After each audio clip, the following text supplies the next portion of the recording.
Bienvenidos a una nueva emisión de Entre mitos y realidades. Hoy les traemos un tema que despierta pasiones y debates enconados, y es que vamos a hablar sobre las encuestas electorales. No hay día que no se den a conocer nuevas mediciones cuyos resultados son presumidos por unos y descalificados por los contrarios. Eso sí, con la misma intensidad. Me atrevo a decir que la percepción general es de falta de credibilidad y desconfianza ante estos ejercicios demoscópicos. Pero oigamos lo que opina nuestro invitado de hoy.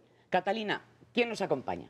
Gracias, Pilar, porque es un tema más que de actualidad para el que contamos con un gran especialista, Francisco Abundis, director asociado de Parametría, quien tiene una larga lista de títulos académicos como el de maestro por la Universidad de Oxford en políticas públicas y por la Universidad de Columbia en asuntos internacionales. Su nombre es uno de los más reconocidos en este campo a nivel nacional. Sin más, mi querido Paco, entramos de lleno a preguntarte. Gracias, Catalina. Gracias, Pilar. ¿Qué tan fieles son los resultados de una encuesta? Mira, yo creo que la parte más visible de lo que hacemos son las encuestas político-electorales, pero esas son solamente una parte del trabajo que hacemos. De hecho, voy a empezar a hacer una crítica al gremio, a la información con la que contamos. Lamentablemente no tenemos en México un esfuerzo de gobierno, de Estado, por tener algo que tienen, por ejemplo, en España, un instituto que se llama el CIS, el Centro de Investigaciones Sociológicas, que hacen medición de variables cada mes, de expectativas económicas, de cómo se siente el ciudadano, de una serie de variables que van más allá de lo político electoral. Pero esto no tiene que ver ni con gobiernos, ni con, es un esfuerzo de Estado, y de hecho también generan ellos datos electorales, entre otros, ¿no? Ajá. O en Estados Unidos tienen algo que se llama el GSS, el General Social Survey, que es una medición de variables sociológicas también, donde lo electoral es solamente una parte más. En México no tenemos, lamentablemente, este registro y los que lo hacemos de manera privada en consultorías. Entonces, yo creo que una forma de hablar de confiabilidad y luego hablamos de precisión y otros temas, tiene que ver mucho con la historia que cuenta, la historia que hay atrás de un número.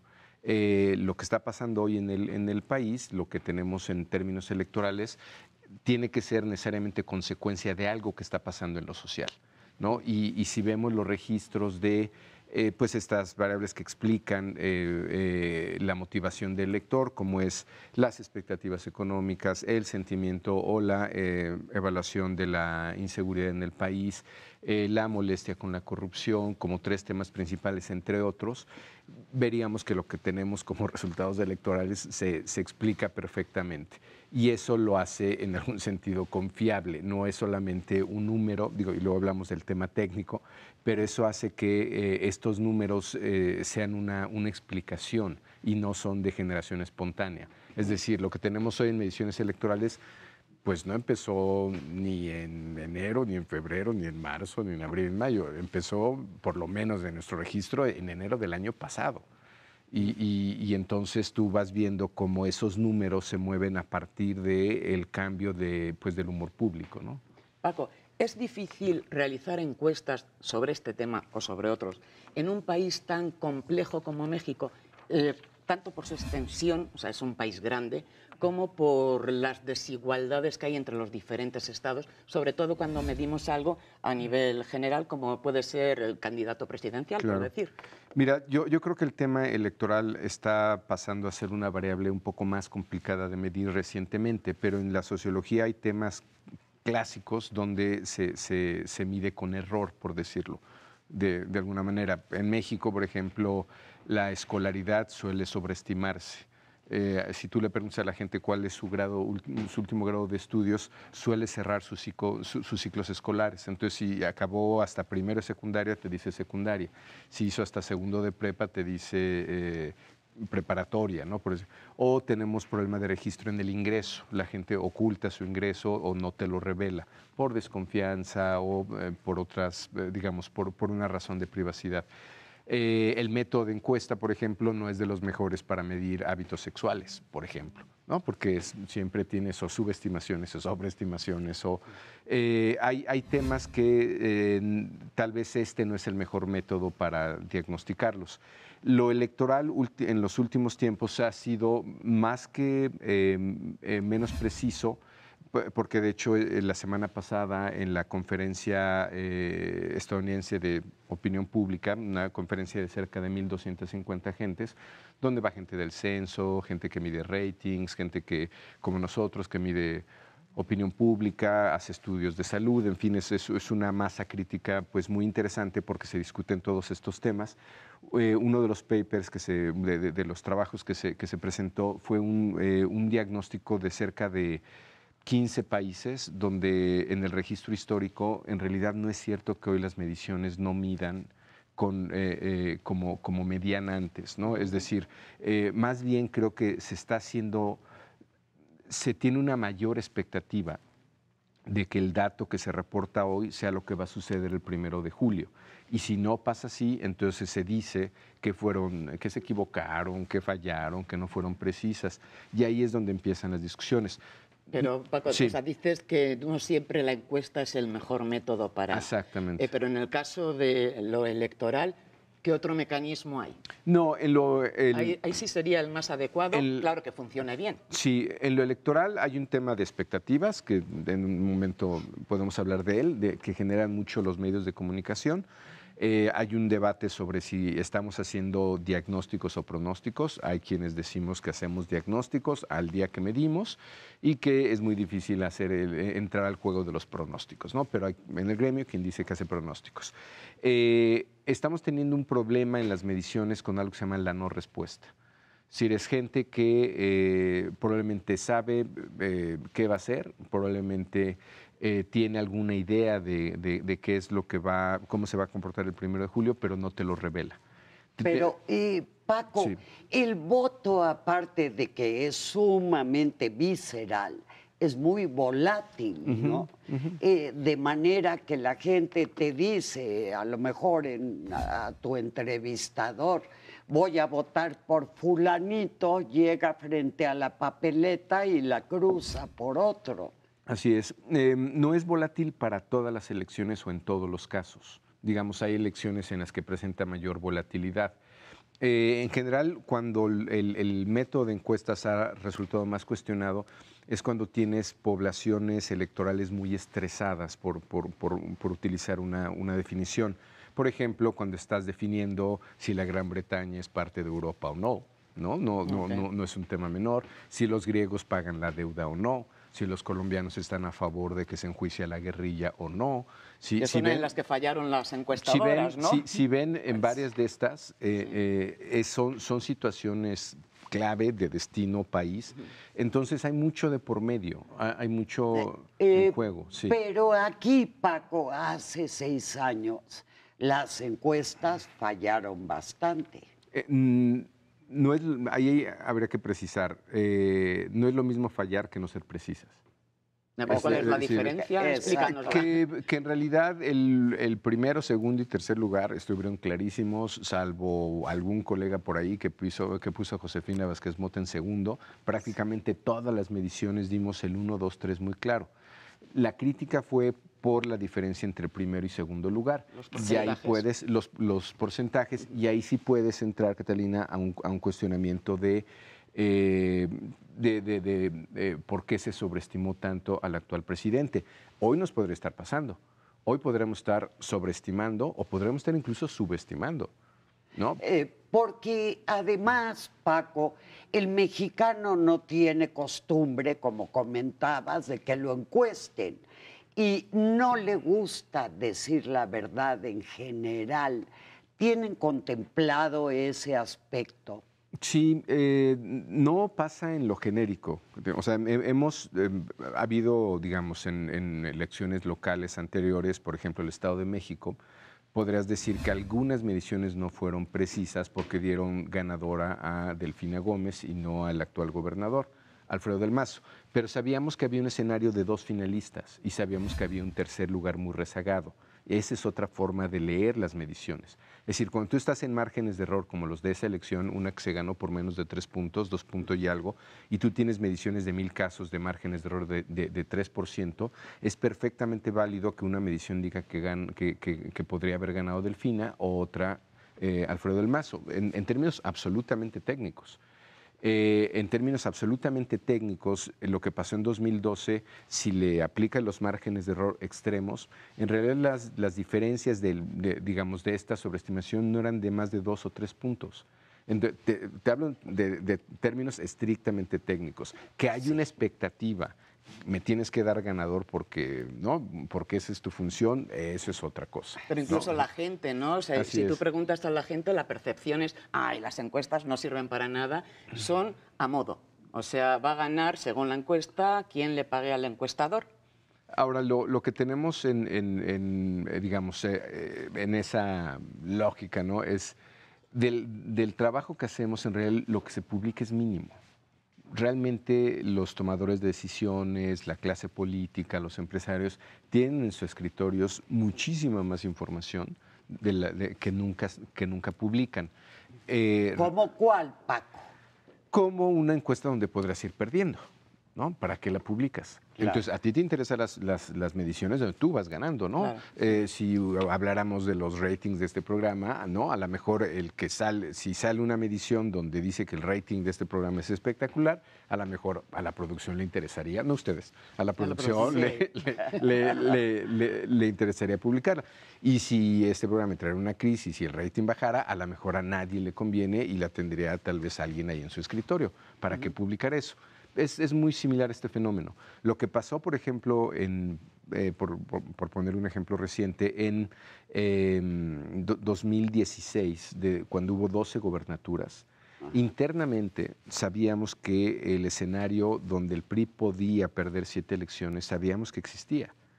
Y en ese momento su dirigente, Mario Fabio Beltrones, hasta donde yo entiendo, estaba informado y sabía que ese escenario existía. Pero hacia afuera eso no estaba publicando. O sea, solo quedaban ellos, claro, y solamente casos como el de Chihuahua, por ejemplo, que tuvimos... Espérame un segundito, Paco, porque nos tenemos que ir a una muy brevísima pausa y luego regresamos con el caso de Chihuahua.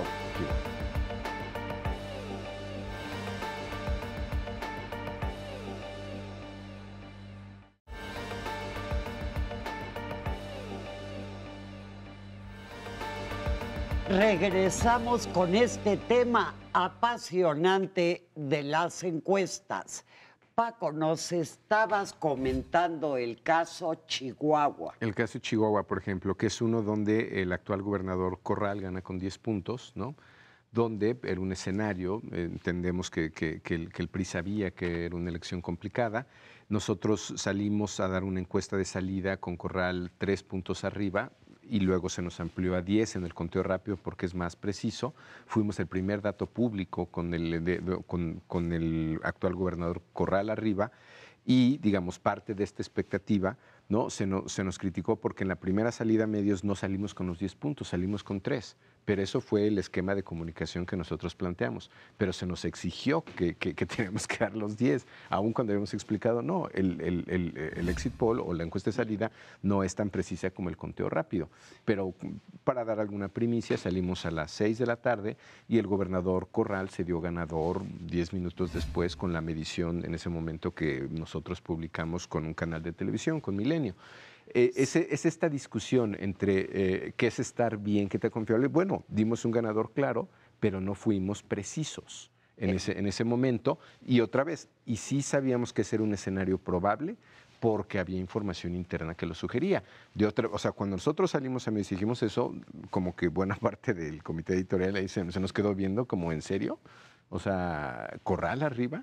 Pues sí, vamos a salir a medios. ¿No? Pero, Paco, como que hay una costumbre de que nada más se ve quién es el puntero o en qué forma van los candidatos, pero no se escuchan las variables, por qué tipo de personas son las encuestadas, cómo respondieron a otro tipo de preguntas, porque muchas veces la gente habla de un candidato, pero no va a votar, digamos, por el partido. Sí, creo que regresando al tema de las historias, los números nos tienen que dar historias y historias que tengan sentido. Yo te diría que ese tipo de información no siempre se reporta. Una cosa es qué imagen hay por tu partido. Si la gente está votando por el candidato, por el partido, regularmente alguien está arriba o alguien está abajo, eso ya te dice mucho digamos, de la calidad o de lo popular del candidato, por hablar de dos variables. También a veces hay que reportar el voto negativo, por qué partido nunca votarías, la segunda opción de voto. Por ejemplo, en esta elección, que pues algunos, digo, la mayor parte de las mediciones la tienen en más de 2 dígitos, o sea, más de 10 puntos de diferencia. Ahí para darle un poquito de contenido, números, cada punto porcentual con 65, 70 de participación van a ser entre 600 y 650 mil votos. Entonces, cuando estamos hablando de 10 puntos de diferencia, estamos hablando de 9 millones de votos o por ahí. ¿No? 10 puntos serían 6 millones, 15 puntos serían 9 millones de votos. Eso es lo que a veces no entiende o no entendemos mucho. Cómo con un potencial tan grande de personas que pueden votar, que lo hagan o no es otra cosa, las encuestas son 1.000, 1.500. ¿Cómo se eligen del universo la muestra? ¿Respetamos los estándares internacionales o lo hacemos a la y se va? Sí, no, de hecho tenemos muy buenos marcos muestrales, un poco por el Instituto Nacional Electoral o por el INEGI, que nos permite tener una buena muestra del país. La muestra más ortodoxa debería de ser tener el padrón electoral y de los casi 89 millones de electores, 88.600 y algo, 88.7, tener ese listado y entonces una forma muy sencilla de hacerlo, ¿no? Y esto creo que intuitivamente puede sonar, yo tengo aquí mi listado y necesito 1000 casos. Entonces divido ese listado entre 1000 y entonces hago un salto a partir del elector N, ¿no? Que se da por un número aleatorio y a partir de ahí empiezo a hacer mi salto. Asumo que el listado electoral no tiene ningún sesgo, ningún orden entre quién está primero y quién segundo, y si lo hago de manera alfabética, por ejemplo, no tendría por qué tener ningún sesgo. Ese sería intuitivamente mis 1000 ciudadanos. ¿Problemas para eso? Que tendría que ir a 1000 hogares y eso logísticamente es un poquito más complicado, ¿no? Y económicamente, ¿no? Porque económicamente, muchísimo. Así es. Entonces, lo que se hace y tiene algún efecto de diseño en la muestra es que se seleccionan 100 puntos muestrales y, otra restricción del ejemplo que les acabo de dar es que el listado nominal solamente lo tienen los partidos políticos, no lo podemos tener las consultorías. Entonces, ese es tanto legalmente como en términos de logística, un esquema muy complicado o imposible, ilegal. El segundo nivel de análisis o la segunda unidad que tenemos es la sección electoral. Y sobre la sección electoral además tenemos mucha información sobre cómo votó la gente. Entonces se ordenan nuevamente las secciones electorales y entonces se puede hacer otra vez el salto sistemático para serían 1000 casos. Entonces, para hacerlo logístico, lo hago sobre 100. Y entonces cojo 100 secciones electorales y en cada sección electoral levanto 10 entrevistas. Y en torno a eso es donde se fija el margen de error, que es lo que tampoco entendemos mucho. ¿Por qué más menos 3, que suele ser lo que suelen decir? En base a una vez que se tiene poblaciones de más de 10,000 casos, digamos, poblaciones en general, no nada más de habitantes, aplican la ley de grandes números, ¿no? Entonces, prácticamente cualquier población que tiene, digamos, ese tamaño, aplican básicamente tablas, ¿no? En la cual, si no tuviéramos este efecto de diseño que les acabo de mencionar, donde en lugar de ir por 1000 casos y vamos por 100, que eso ya mete mayor error, básicamente por una N, un número de casos, tienes un error asociado. La curva se presenta, digo, esto creo que no es tan complejo, tú con pocos casos al principio ganas mucho y reduces mucho el margen de error, pero esa curva se va haciendo cada vez más horizontal, de tal manera que para que tú reduzcas, por ejemplo, de 3 puntos a 1, tienes que llevar tu muestra de 1000 a 5000. Y Paco, las diferencias socioeconómicas. Esas, digamos, están representados en una muestra aleatoria y, pues, para bien o para mal, en México no tenemos otra opción para hacer este tipo de, para atender a todo el universo de los electores o de la población, ir a sus hogares. Esto a veces se ha dado a alguna polémica. Por ejemplo, una limitante de las encuestas telefónicas a nivel nacional es que solamente 55% de los hogares tienen teléfono en su casa. Entonces, no es representativo de la población, claro. Estarías excluyendo al otro 45%. Si tú pruebas que ese 45% no piensa distinto al 55, entonces con el 55 tendrías. El problema es que ese 45 regularmente es el que vive en zonas rurales, tiene menos ingreso, tiene menos escolaridad, no tiene la capacidad económica para pagar servicios, entonces sí hay un sesgo. Ejemplo, si ustedes miden los niveles de acuerdo o desacuerdo con la reforma energética, si lo hacen en una telefónica, tienen números de 60% de acuerdo contra 30% en desacuerdo. Si lo hacen en una vivienda cara a cara con el total de la población, se revierten esos porcentajes. Entonces, sí creemos nosotros que es importante pues leer la letra pequeñita de cómo se hizo, porque este tipo de limitante afecta también a las encuestas por Internet. ¿Y en qué niveles socioeconómicos, Paco, se percibe que se contesta con más autenticidad? Más que, yo no lo pondría en niveles económicos, lo pondría más bien en regiones del país.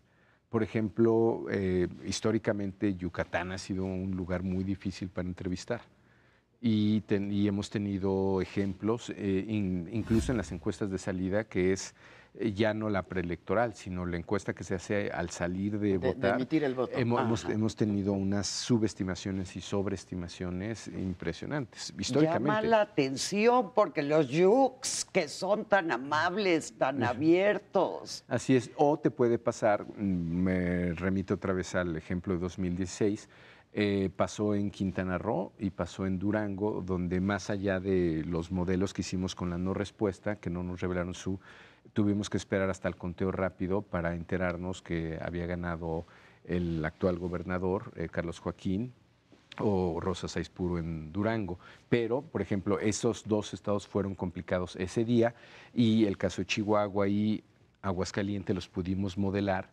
Y aun cuando, si tú reportabas simplemente como te respondía la gente, que es lo que está pasando ahora, hubiéramos dado en Chihuahua al PRI como ganador.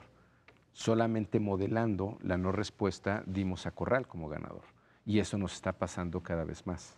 Paco, ¿cómo tener certeza en una elección como en este caso, donde hay un porcentaje tan alto de indecisos, según las propias encuestadoras? No sé, no contesta, que a veces parece que es el partido en tercer lugar, ¿no? Mira, hay dos términos que creo que son muy equívocos y conceptualmente creo que confunden un poco. Uno es la tasa de rechazo, que se está reportando más arriba de lo que, digamos, es una tasa de rechazo más alta de lo que solemos tener. Pero ¿Rechazo a qué? A eso voy. Se le llama así digamos, o entra en ese porcentaje si tú llegas a un hogar y en realidad es una tienda, ¿no? Entonces vas por el siguiente hogar y en realidad no hay nadie en el otro hogar. Y vas a otro hogar y ya te contestan. Esos dos, que es la tienda y donde no había nadie, se mete como tasa de rechazo, pero en realidad no es que alguien te cerró la puerta y te dijo no te doy la entrevista. Entonces es un término confuso, no es en realidad rechazo, es nomás no pudiste lograr la entrevista. Y el otro es el que acabas de mencionar, el de los indecisos. En realidad los indecisos es no respuesta. no es que la gente no sepa o no es que la gente... plano no te a ver, contesto. te pongo un ejemplo. De los 1000 casos de los que estábamos hablando, nuestro trabajo con tasas de participación de 65-70% es discriminar a los 300 o 350 electores que sí entrevistamos pero que no van a ir a votar. Porque de esa muestra de 1000 va a haber 300 que no van a ir a votar. Regularmente, la no respuesta está en esas gentes, la mayor parte de las no respuestas son abstencionistas. Creer que ese número te va a cambiar la elección es creer, digamos, bajo ese supuesto, que tus 1000 entrevistados van a ir a votar. Y eso no va a es decir, es partir de un supuesto falso. En realidad, esos 1000 no van a ir a votar todos. Sabemos que van a ir a votar una tasa de participación alta, que de hecho nos debemos de congratular para ser un país que no tiene voto obligatorio. Esos niveles de participación significa que la gente quiere transitar por las elecciones, sus necesidades. Pero, digamos, esa tasa de participación es alta no solo por la elección federal, sino además porque tenemos 30 elecciones concurrentes. Paco, se ha convertido a la encuesta en una auténtica herramienta propagandística. Es válido porque ese constante golpeteo de que voy ganando, las encuestas me tienen más alto, influye terriblemente en la percepción generalizada. Mira, yo creo que ahí podemos dividirlo en el tipo de actor hay un nivel ciudadano, ¿no? Hay cierto nivel de información ahí, pero donde tenemos claro, y digamos, este es un tema en sí mismo, donde tenemos claro que influyen de una manera muy importante es entre tomadores de decisiones.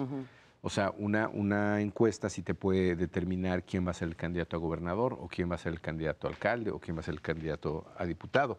De hecho, sabemos que Morena dice que así hizo su selección de candidatos con encuestas.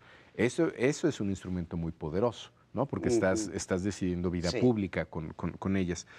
Es interesante que lo menciones y, digamos, es un tema que ya lo tocaron, pero hoy día, por ejemplo, en Estados Unidos hay una defensa del método y del gremio, porque lo que está pasando, lo que está haciendo el presidente Trump es que no solamente está cuestionando las encuestas. Si alguien le dice, oiga, pero es que usted trae una aprobación muy baja, las critica y se va contra él, pero ellos están ya en el punto donde están en la defensa de la ciencia y de la estadística.